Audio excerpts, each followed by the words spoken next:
Hello people! Today I'm going to walk you through another OCG deck list. This time we're looking at Prankids. Prankids recently got indirect support and has become a very popular deck. The strength of this deck is that every Prankids monster is a one card combo. Lists in OCG, however, will basically pass turn if you hand trap the graveyard effect of their normal summon. But it can still be played competitively due to this deck having 10 ways of negating or getting to a negate for Ash or most other hand traps. At that number, if you don't draw a way to stop an Ash, the problem isn't with the deck, it's with you. But rather than just talking about it, let me demonstrate simply by drawing a hand right now, completely unscripted. Just shuffle, shuffle, shuffle, shuffle, shuffle, shuffle. A good cut, and here we go. 1, 2, 3, 4, 5. And as you can see, easy as that. Got a perfect hand. This is basically going to be your hand every game. Let's talk about Prankids combos. Prankids have one main line that they generally take for their one card combo. Starts off by normal summoning any Prankids monster. Turn it into a Mew, use the effect, Lampsey's Burn for 500, and then you get a special summon of a Prankids monster. You want to get Pulse as soon as possible.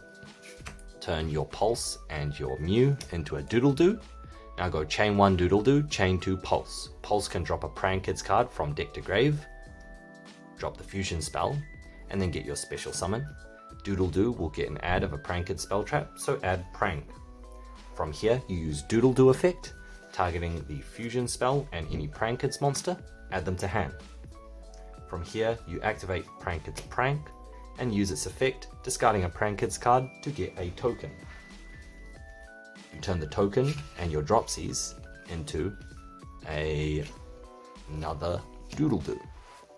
Use Dropsies effect, gain 1000 life points, special summon a different one, get Roxy's, turn Roxy's and Doodle-Doo into a Bow Wow, like so.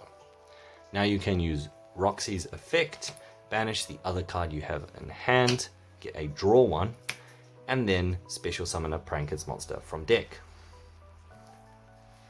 From here, you go set your fusion spell, end phase effect of Prank. You're going to shuffle Roxy's, Doodle-Doo, or both your Doodle-Doos back into deck. And then you get a draw one. During your opponent's standby phase, you can bow out, targeting 2 Prankids monsters in your grave, add them to hand, and now you can activate your Prankids fusion during any point in your opponent's main phase to fuse off these 3 materials for a House Butler. House Butler is a quick effect Raigeki that tributes itself for cost. However, you can banish a Mew from your graveyard to prevent the tribute the first time, so that can equal 2 Raigekis on your opponent. All of the Prankids monsters you used as material trigger again, so the difference in life points will be you have 10,000, your opponent has 7,000. You'll have 3 Prankids monsters special to the field, usually in defense for the protection. Your opponent is going to have a very difficult time OTKing through this. They are all additionally protected from destruction effects by Bow Wow. Back at this point, if you are scared of something such as a called by or some other form of negation being dropped on the Bow Wow, or for example a Cosmic Cyclone in the standby phase on your fusion spell, you can turn these 2 here into an Anaconda. Link these 2 away like so. Anaconda. Now Anaconda can use its effect here to dump a Thunder Dragon fusion to your graveyard. Now you can shuffle away the 3 materials that you need and turn it into a House Butler.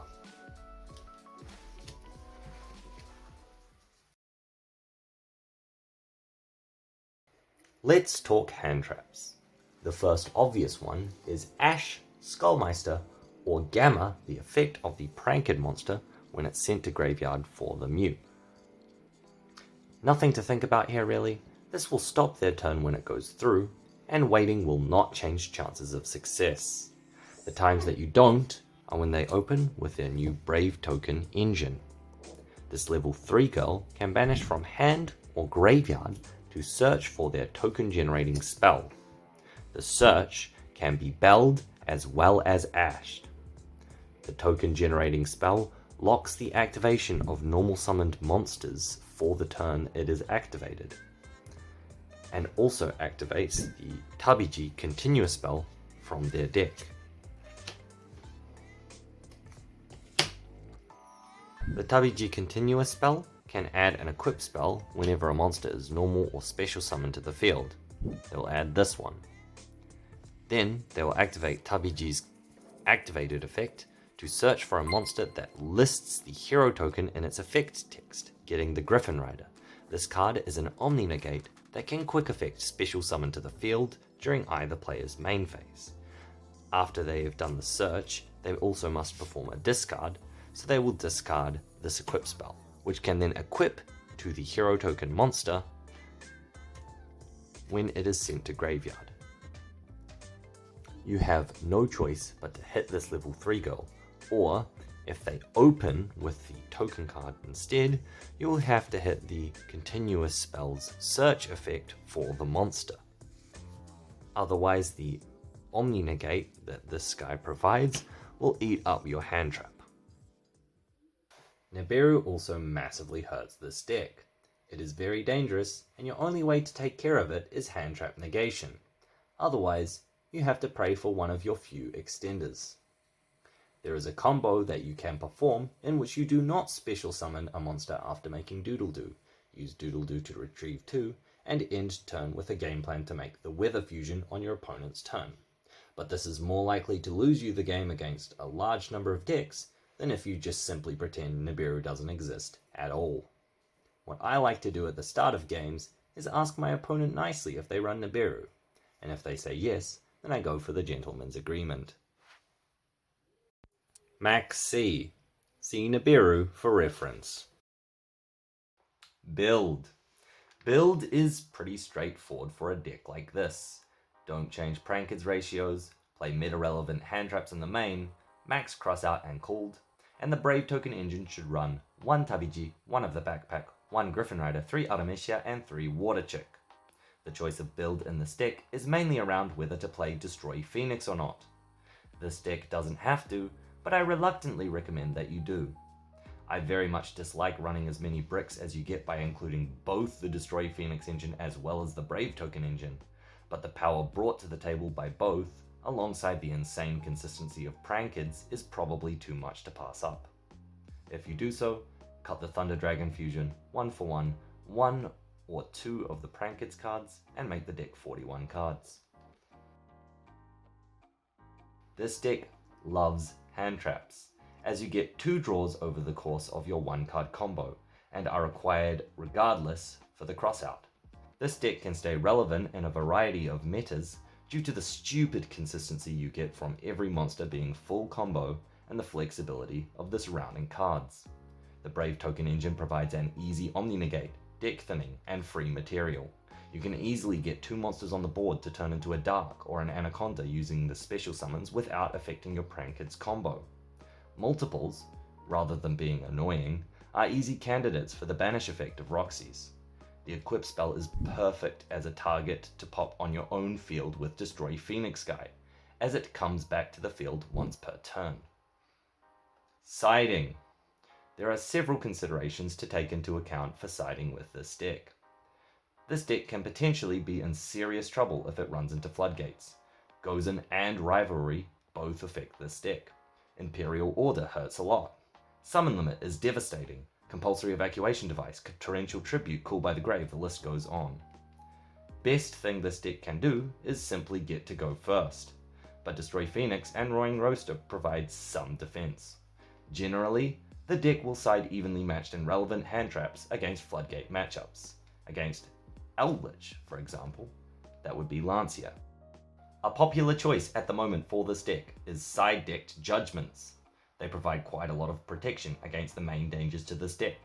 Against Prankids, siding Cosmics are fairly common, as a Cosmic on this Prankid set back row in standby is generally a guaranteed turn-off for their fusion. Set Judgment also stops a called by, and if none of those cards are seen, it's still a Judgment and can hit all sorts of dangers. Against this deck, Cherries is a pretty decent choice, as you can force them to draw an extender by hitting their Link 1. It can also be used against their Anaconda effect for their Fusion Destiny target. Another strong choice for a deck like Eldritch is Super Poly into the Weather, as it will stop them from chaining their tribute effects in their turn and is useful going first or second. Nibiru is a no-brainer side-in for both for and against this deck. The deck absolutely needs to negate it, and it has 8 cards that ensure that it can do so. However, doubled hand traps are likely to get through. Ashur Maxi paired with a Nibiru is very effective, and anyone facing Prankids are going to want to maximize their chances of seeing double hand traps. Overall, this deck is a very solid meta choice that is a matchup any competitive player needs to take into consideration right from the deck building stage.